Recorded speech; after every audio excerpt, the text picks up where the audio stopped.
वेदों में मरुतों का स्वरूप अत्यंत अद्भुत और ऊर्जावान है। वे किसी एक देवता की तरह नहीं, बल्कि एक दैवी समुदाय के रूप में प्रकट होते हैं, गर्जन करते हुए, चमकते हुए, तूफानों की तरह दौड़ते हुए, पर साथ ही सामंजस्य में बंधे हुए। मरुतों को प्रायः इंद्र के साथ ही कहा गया है। वे उसके साथ आकाश में विचरते हैं, वज्र की गड़गड़ाहट और मेघों की गर्जना के बीच, जब वर्षा होने को होती है। वेदों की भाषा में यह दृश्य केवल प्रकृति का वर्णन नहीं है, बल्कि ऊर्जा और व्यवस्था का समन्वय है, जहां मरुत उस शक्ति का प्रतीक हैं जो गति, परिवर्तन और सृजन को संभव बनाती है। ऋग्वेद में मरुतों का वर्णन अत्यंत समृद्ध है। लगभग 100 से अधिक मंत्र उनके लिए समर्पित हैं। उनका जन्म रुद्र और पृश्नि अर्थात मेघों की धेनु या पृथ्वी से बताया गया है, इसलिए वे रुद्रस्य पुत्राः या रुद्रिया और पृश्निमातरः भी कहलाते हैं। इस रूप में वे रुद्र की ही तरह तेजस्वी, तीव्र और करुणामय हैं। वे तूफान की तरह प्रकट होते हैं, पर विनाश के लिए नहीं, शुद्धि और जीवन की पुनर्स्थापना के लिए। ऋग्वेद के एक सूक्त में कहा गया है कि जब मरुत आकाश में दौड़ते हैं तो उनके रथ बिजली से दमकते हैं, उनके झंडे बिजली की तरह चमकते हैं और उनके गर्जन से पर्वत हिल जाते हैं।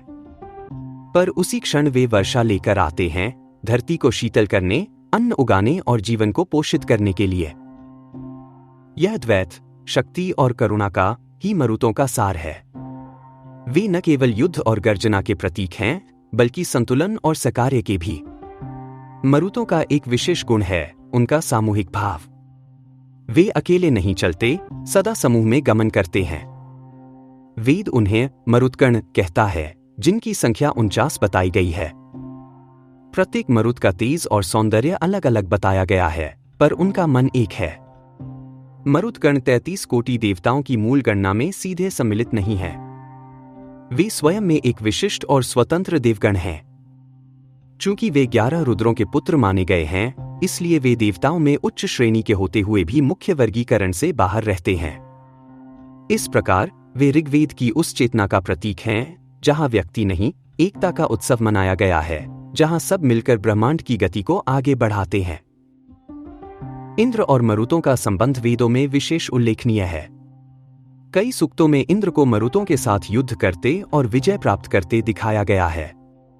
पर इनका संबंध केवल सहयोग का नहीं, बल्कि संवाद और मतभेद का भी है।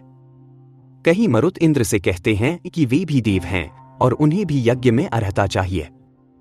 यह संवाद दर्शाता है कि वैदिक युग की चेतना कितनी संतुलित और विवेकी थी, जहां देवता भी स्वतंत्र सत्ता रखते हैं, पर सामूहिक धर्म के लिए एकजुट रहते हैं। इंद्र उनके नेता हैं, पर प्रभु नहीं। मरुत उनके साथी हैं, पर अनुचर नहीं। यजुर्वेद में मरुतों का स्वरूप और अधिक यज्ञ से जुड़ जाता है। यहां उन्हें यज्ञ की गति, आहुति की वहन शक्ति और मंत्रों के प्रवाह का वाहक कहा गया है। उनसे प्रार्थना की जाती है कि वे यज्ञ में गति भरें, आहुति को देवताओं तक पहुंचाएं और वाणी को सामर्थ्य दें। वे अग्नि की लपटों की तरह हैं, तीव्र, गतिशील, पर नियंत्रण में। इस प्रकार यजुर्वेद का मरुत केवल तूफान नहीं, बल्कि शक्ति की अनुशासित अभिव्यक्ति है।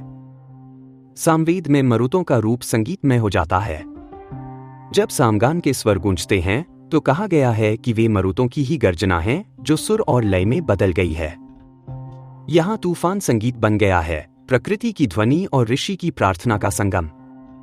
मरुतों का यह सौंदर्य रूप वेदों की उस अद्भुत दृष्टि को प्रकट करता है, जहां प्रकृति और भक्ति, गति और संगीत दोनों एक हो जाते हैं। अथर्ववेद में मरुतों को आरोग्य और जीवन शक्ति से जोड़ा गया है। वहां वे प्राणों को गति देने वाले, रोगों को दूर करने वाले और मनुष्य में उत्साह जगाने वाले बताए गए हैं। कुछ मंत्रों में उनसे प्रार्थना की जाती है कि वे मन को बल दें, शरीर को स्फूर्ति दें और विचारों को स्पष्ट करें। इस रूप में मरुत केवल बाहरी प्रकृति के नहीं, बल्कि आंतरिक जीवन ऊर्जा के प्रतीक बन जाते हैं। वे जो चेतना में गति और नए जीवन का प्रवाह लाते हैं। मरुतों के प्रतीक भी अत्यंत अर्थपूर्ण हैं। वे रथों पर सवार हैं, जिनके पहिए बिजली की तरह चमकते हैं। उनके पास सुनहरे हथियार हैं, जो अंधकार को चीरते हैं। उनके वस्त्र चमकते हैं और उनका स्वर गगन में गरजता है। लेकिन उनके हृदय में दया है, क्योंकि उनके आने से वर्षा होती है और धरती हरी हो जाती है। वे न तो विनाश के, न केवल युद्ध के देवता हैं, वे जीवन की पुनरावृत्ति के देवता हैं। जब तूफान आता है तो वह केवल विध्वंस नहीं लाता, वह वातावरण को शुद्ध करता है, नई ऊर्जा जगाता है और स्थिरता को गति में बदल देता है। यही मरुतों की वास्तविक सत्ता है। कई ऋषि, विशेषकर अंगिरस और अत्रि वंश, ने मरुतों की स्तुति की है। वे उन्हें देव ऋषियों की तरह संबोधित करते हैं, जो ज्ञान, बल और सौंदर्य से संयुक्त हैं। कुछ मंत्रों में कहा गया है कि जब मरुत प्रकट होते हैं तो अग्नि प्रज्वलित हो उठती है, इंद्र उत्साहित हो जाता है और संपूर्ण आकाश गूंजने लगता है। इस प्रकार मरुत केवल एक प्राकृतिक घटना नहीं, बल्कि दैवी सहयोग और ब्रह्मांडीय संगीत का प्रतीक है। गोस्वामी तुलसीदास जी ने हनुमान जी के लंका दहन प्रसंग में लिखा है, हरि प्रेरित तेहि अवसर चले मरुत 49। अर्थात भगवान की प्रेरणा से 49 पवन मरुतगण सक्रिय हो उठे। इसी कारण पवन पुत्र हनुमान जी को इन 49 मरुतों की अद्भुत शक्तियों का संग्रह माना जाता है। वे वायु की गति, शक्ति और प्रचंडता का मूर्त रूप हैं, जो मरुतों की सामूहिक शक्ति का प्रतीक है।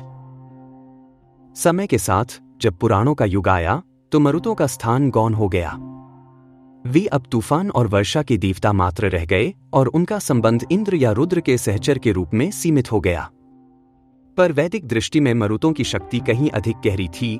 वे ऊर्जा, एकता, अनुशासन और जीवन की गति का प्रतीक थे।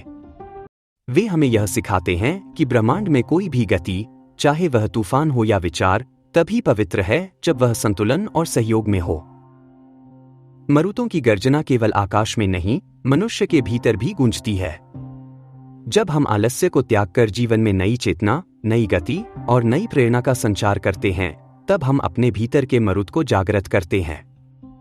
वेदों की यह प्रतीकात्मक दृष्टि हमें बताती है कि हर तूफान के पीछे एक वर्षा छिपी है, हर गड़गड़ाहट के भीतर जीवन की कोई नई शुरुआत है। और मरुत हमें स्मरण कराते हैं, परिवर्तन भय नहीं, वरदान है, गति ही सृष्टि की श्वास है। जब आकाश गरजता है तो केवल बादल नहीं बोलते, वह प्रकृति का घोष है कि ठहराव कभी अंतिम सत्य नहीं होता। तूफान के संग चलो, वर्षा के संग बरसो, और जब प्रकाश फूटे तब अपनी धरती को फिर से हरा होते देखो। यही मरुतों का संदेश है, जहां तूफान है वहीं उत्कर्ष की बीजवृष्टि भी है।